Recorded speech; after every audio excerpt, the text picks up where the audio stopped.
Martinez het niet eens is met de aangekondigde proforma-zitting. Miguelangelo Lo Martinez is op 5 november vorig jaar gearresteerd. Hij was op dat moment parlementariër voor de partij CAM. Hij heeft zich inmiddels teruggetrokken als parlementariër.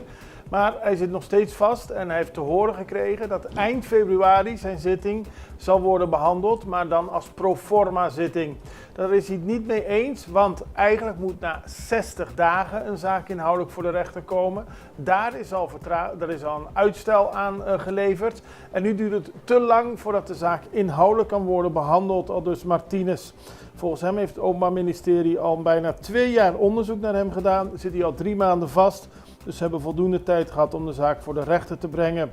Als het Openbaar Ministerie desondanks met een pro-forma zitting komt, wil Martinez dat hij wordt vrijgelaten en dat de zaak, zodra deze klaar is om behandeld te worden, direct wordt voorgelegd aan de rechter. Hij heeft het opgeschreven op zijn Facebookpagina.